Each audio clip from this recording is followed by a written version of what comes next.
Portal शिक्षक भरती संदर्भात आयुक्तालय, मंत्रालय, शिक्षणाधिकारी सोबतच शिक्षण मंत्री यांच्याशी आपण पाठपुरावा करत आहोत आणि त्या पाठपुरावानुसार टेट 2025 ची शिक्षक भरती पोर्टलद्वारे होते 1 ते 12च्या आस्थानासाठी. परंतु ती होत असताना डॉक्युमेंट्स म्हणजे जे काही आपले वेगवेगळे कागदपत्र आहेत त्यांची तारीख कोणती ग्राह्य धरली जाईल याच्या संदर्भात तुमच्या मनामध्ये संदिग्धता आहे, तर आपण ती आता या व्हिडिओच्या माध्यमातून क्लिअरच करणार आहोत. या अगोदर सुद्धा व्हिडिओच्या माध्यमातून तुम्हाला सांगण्यात आलं होतं, परंतु त्याच्यामध्ये अजूनही संदिग्धता आहे. त्यामुळे पोर्टल रजिस्ट्रेशन सुरू होण्याच्या अगोदरच हा व्हिडिओ मात्र तुम्ही शेअर करून ठेवा, जेणेकरून तुम्हाला पुढे याचं प्रत्युत्तर आलेलं दिसेल.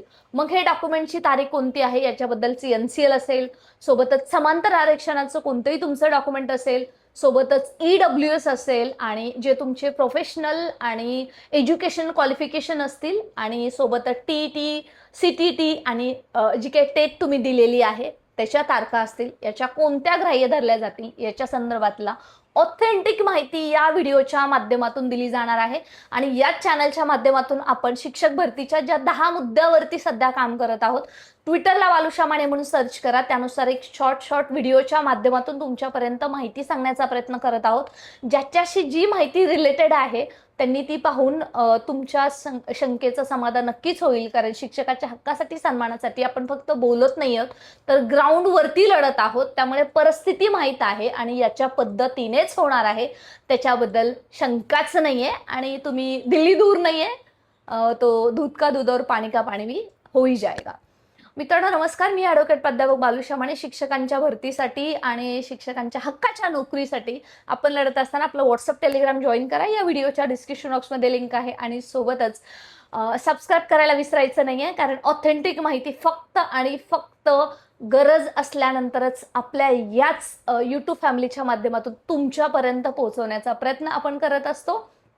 आणि आपण लढलो आहोत, जिंकलो आहोत आणि इथून पुढे सुद्धा जिंकणारच आहोत. तर मित्रांनो, डॉक्युमेंट कोणकोणते असावेत, कागदपत्र कोणकोणते असावेत याच्या संदर्भात पोर्टल रजिस्ट्रेशन सुरू होईल त्याच्या संदर्भात तुम्हाला नवीनच एखादा व्हिडिओ तुम्हाला नक्कीच राहील. खूप दिवसापासूनची ती कमिटमेंट राहिलेली आहे, तो सुद्धा व्हिडिओ लवकरच अपलोड केला जाईल. So stay connected. मित्रांनो, डॉक्युमेंट्स कोणकोणते कोणत्या तारखेचे एलिजिबल असणार आहेत, तर मित्रांनो हे लक्षात घ्या. आता जो MSc जे काय महाराष्ट्र राज्य परीक्षा परिषदेनं जेव्हा ही टेट 2025 घेतली, तेव्हा त्यांनी जी तारीख दिली होती तिथं 14 मे पूर्वीचं NCL ग्राह्य धरण्यात येईल अशा पद्धतीने त्यांनी त्याच्या पद्धतीचं आपल्याला एक परिपत्रक सुद्धा काढलं होतं. तुम्ही MScच्या वेबसाईटवरती जाऊन सुद्धा पाहू शकता. आणि आता त्याच्यानंतर जे काही डॉक्युमेंट्स आहेत त्याच्या संदर्भातला तर उमेदवारांमध्ये संभ्रम आहेत की एलिजिबल केले जातील की नाही. आता NCL आहे, EWS आहे, समांतर आरक्षण वेगवेगळे आहेत, त्याच्या संदर्भातलं education, professional qualification, TET, CTT आणि टॅट याच्या संदर्भातलं जसं मगाशी मी सांगितल्याप्रमाणे आता तुम्हाला 1 बाय 1 आपण क्लिअर करूया. मित्रांनो, हे पाहत असताना इतिहास विसरायचा नाहीये. 2022 ची जेव्हा शिक्षक भरती झाली होती त्यावेळेस 2023 रोजी पोर्टल रजिस्ट्रेशन सुरू झालं सप्टेंबरमध्ये. आणि तेव्हा जेव्हा डॉक्युमेंट ची जी काही एलिजिबिलिटी पकडण्यात आली तेव्हा प्रोफेशनल आणि एज्युकेशन क्वालिफिकेशनची तारीख होती ती 12 फेब्रुवारी 2023 पर्यंत होती. कारण मार्चमध्ये 21 मार्च 2023 पासून टेटची परीक्षा घेण्यात आली होती, कारण तोपर्यंत त्यांना फॉर्म भरण्यात दिले होते. आणि जे काही समांतर आरक्षण असेल किंवा बाकीचे NCL असतील, EWS असेल, याच्या संदर्भातली तारीख होती 30 सप्टेंबर 2023. का? कारण सप्टेंबर महिन्यामध्ये पोर्टल रजिस्ट्रेशन सुरू झालं होतं. त्याच्या संदर्भातला पूर्ण इतिहास आपण या चॅनलवरती पाहू शकता, कारण आपण शिक्षकांसाठी बऱ्याच वर्षापासून लढा देतोय आणि लढतच राहू. तर मित्रांनो, आताची भरती आहे टेट 2025. त्याच्यामध्ये डॉक्युमेंटची व्हॅलिडिटीची तारीख कोणती असणार आहे? भले MScने 14 मे 2025 पूर्वीचे NCL असावं अशा पद्धतीचं पत्र काढलं असलं तरी सुद्धा आता ते पवित्र पोर्टल जे महाराष्ट्र शासनचा शालेय शिक्षण व क्रीडा विभाग जे हे ॲक्च्युअल रन करत आहेत ते ग्राह्य धरतील का? तर मित्रांनो, ग्राह्य धरले जाणार नाहीत. कारण ह्याच्या संदर्भात आपण बऱ्याच दिवसापासून पाठपुरावा करतोय आणि इव्हन NCL संदर्भात स्पेशली काही सामान्य प्रशासन विभागाचे GR आहेत की त्या वर्षातलं ते ग्राह्य धरण्यात यावं. म्हणून आता तुम्ही म्हणाल की पोर्टल रजिस्ट्रेशन सपोज एक्झाम्पल डिसेंबरमध्ये सुरू झालं आणि मग नंतर तुम्ही जर हे एप्रिलच्या अगोदर मार्च 2026ला जर NCL काढलं तर ते ग्राह्य धरलं जाईल का? नाही. जेव्हा रजिस्ट्रेशन सुरू होईल तोपर्यंत हे जे कागदपत्र आहेत, तारखा आहेत, त्या तुमच्या ग्राह्य धरल्या जाणार आहेत. हे मी तुम्हाला फक्त NCL बद्दलचं सांगते. त्यामुळे NCL आता पोर्टल रजिस्ट्रेशन जेव्हा सुरू होईल तिथपर्यंत ग्राह्य धरलं जाणार आहे. बरं, ज्यांनी NCL ला यस केलेलं आहे त्यांचंच हे ग्राह्य धरलं जाणार आहे हे लक्षात घ्या. ज्यांनी NCL नो केलं असेल रजिस्ट्रेशन करत असताना त्यांचं मात्र आता ग्राह्य धरलं जाणार नाही. कारण कमेंट सेक्शनच्या माध्यमातून बरेच असे प्रश्न विचारले जातात, त्याची उत्तरं तेव्हा मला देता आली नसतील, तर आता तुमची फक्त क्लिअर करते. बरं, आता जे समांतर आरक्षणाचं काय, समांतर आरक्षणची जी कागदपत्र आहेत त्याच्या संदर्भातलं सुद्धा तसंच आहे. जे इयर वाईज समांतर आरक्षणची कागदपत्र सध्या असतं, सध्याचं NCL 3 वर्षासाठी आपण नवीन पाहतोय, ते 3 वर्षापर्यंत सुद्धा व्हॅलिड आहे. परंतु समांतर आरक्षणच्या बाबतीमध्ये मात्र हे लक्षात घ्या की पोर्टल रजिस्ट्रेशन जेव्हा सुरू होणार आहे तोपर्यंत जर तुम्ही कागदपत्र जर ते काढलं आणि त्याच्या अगोदर जेव्हा तुम्ही रजिस्ट्रेशन केलेलं आहे तेव्हा जर तुम्ही एस केलं असेल आणि नंतर जर तुम्ही कागदपत्र काढलं असेल तरच ते ग्राह्य धरलं जाणार आहे. दुसरी गोष्ट आहे सर्वात महत्त्वाची, ते म्हणजे एज्युकेशन क्वालिफिकेशनचं काय. तर एज्युकेशन क्वालिफिकेशन हे 14 मे पूर्वीचं ग्राह्य धरलं जाईल.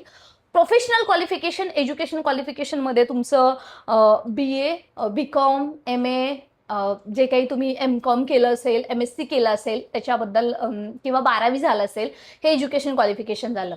ते तुमचं 14 मे पूर्वीचं ग्राह्य धरलं जाईल, 2025 पूर्वीचं. प्रोफेशनल क्वालिफिकेशन बाबतीमध्ये मात्र तुमचं ते सुद्धा 14 मे पूर्वीचंच ग्राह्य धरलं जाईल. एक्सेप्शन काही उमेदवार आहेत त्यांना फक्त थोडंसं एक्सेप्शन आहे, त्याच्या संदर्भातला त्यांचा निकाल आल्यावरती त्यांना ते अपलोड करून त्यांना पूर्णतः ती प्रोसेस माहीत आहे, तर त्यांना फक्त ते एक्सेप्शन आहे जे शैक्षणिक महाविद्यालयामध्ये शेवटच्या वर्षामध्ये होते. अन्यथा बाकी सगळ्यांचं जे DED, BEd, MEd, MPEd हे जे क्वालिफिकेशन आहे, प्रोफेशनल क्वालिफिकेशन आपण त्याला बोलूया, व्यावसायिक पात्रता, ती त्यांची ग्राह्य धरली जाणार आहे 14 मे 2025 पूर्वीचीच, त्याच्यानंतरची अजिबात सुद्धा नाही. आता जी TET आहे, CTET जी आहे जी बंधनकारक आहे. TET 1 ते 8 साठी, TET 1 1 ते 5 साठी, TET 2 6 ते 8 साठी आणि CTET सुद्धा इक्विव्हॅलंट टू TET. म्हणजे तुम्ही TET जरी पेपर 1 पेपर 2 पास असाल, CTET पेपर 1 पेपर 2 पास असाल तर इक्विव्हॅलंट आहे महाराष्ट्र राज्यामध्ये. त्यामुळे तुम्हाला दोन्ही पेपर पास असणं बंधनकारक नाहीये. आणि हे सुद्धा 14 मे 2025 पूर्वी जर तुम्ही पात्र असाल तरच हे तुमचं ग्राह्य धरलं जाणार आहे. बरं, डोमासाईल बाबतीमध्ये काय, तर त्या डोमासाईल बाबतीमध्ये जर तुम्ही तेव्हा एस केलं असेल डोमासाईलला आणि आता रजिस्ट्रेशन करेपर्यंत जर तुम्ही ते सर्टिफिकेट काढलं असेल, रजिस्ट्रेशन जोपर्यंत सुरू होते, जोपर्यंत आपण सेल्फ सर्टिफायची शेवटची तारीख येते तोपर्यंत तुम्ही ते डॉक्युमेंट्स काढून तुम्ही ते अपलोड करू शकता. परंतु जेव्हा तुम्ही फॉर्म भरलेला आहे MSCच्या वेबसाईटवरती IBPSची परीक्षा देण्यासाठी, तेव्हा तुम्ही जर एस केलं असेल तरच तुम्ही आता काढलेलं डॉक्युमेंट आहे ते ग्राह्य धरलं जाणार आहे. ज्या दिवशी तुमची सेल्फ सर्टिफायची तारीख संपेल त्या दिवशी पासूनचं पुढचं NCL असेल किंवा कोणतीही कागदपत्र ग्राह्य धरली जाणार नाहीत. त्याच्यामध्ये थोडीशी क्लॅरिटी द्यायची की आता काही TET उमेदवारांनी दिलेले आहे 23 नोव्हेंबर CTETचा निकाल आलेला आहे. त्यांचं असं म्हणणं आहे की आम्हाला एलिजिबल असेल का, तर मित्रांनो नाही. तुम्ही आता ही परीक्षा आता देताय, त्याचा जरी निकाल आला आणि शिक्षक भरतीला जरी उशीर झाला तरी तुम्हाला याच्यामध्ये अलाउ केलं जाणार नाही.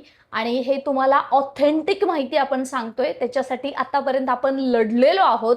आणि हे आता तुम्ही काही दिवसामध्ये जेव्हा पोर्टल रजिस्ट्रेशन सुरू होईल आणि त्याच्या संदर्भातले पूर्णतः सूचना येतील त्याच्यामध्ये हे क्लिअर कट जे आता आपण सांगतोय ते तुम्हाला ॲज इट इज दिसेल. त्याचं कारण असं आहे की आपण ग्राउंडवरती जाऊन लढतोय आणि शिक्षक भरतीसाठी काम करतोय. त्यामुळे प्रत्येक गोष्टीवरती सतत पाठपुरावा केलेला आहे, शिक्षण विभागाच्या निदर्शनास आणून दिलेला आहे, म्हणूनच हे शक्य होतंय. आणि अर्थात तुमच्या सर्वांच्या ब्लेसिंगमुळे, आपल्या टीमच्या माध्यमातून हे शक्य होते. त्यामुळे डॉक्युमेंट्स बद्दलचे जे तुमची क्लॅरिटी आहे ती बऱ्यापैकी क्लिअर झाली असेल. आणि अजूनही काही राहिली असेल तर कमेंट सेक्शनमध्ये नक्की लिहा. आणि शिक्षक भरतीचे महत्त्वाचे मुद्दे आहेत, कोणकोणते आहेत, ट्विटरवरती बालुशा माने म्हणून फॉलो सुद्धा करायला विसरायचं नाहीये, जेणेकरून तुम्हाला ऑथेंटिक इन्फॉर्मेशन मिळत राहील. त्याच्यावरती तुम्हाला चॅनलवरती सुद्धा इन्फॉर्मेशन मिळत राहील. Stay connected. आणि हो, आपण शिक्षक होणार आहोतच, भरती होणार आहे ती सुद्धा जास्त पदांची, विसरायचं नाहीये. कोणत्याही निगेटिव्ह बातमीवरती अजिबात विश्वास ठेवायचा नाही. Just chill. आपलं व्हॉट्सअप टेलिग्राम जॉईन करा. व्हिडिओच्या डिस्क्रिप्शन बॉक्समध्ये लिंक आहे. Stay connected. जय हिंद, जय महाराष्ट्र, जय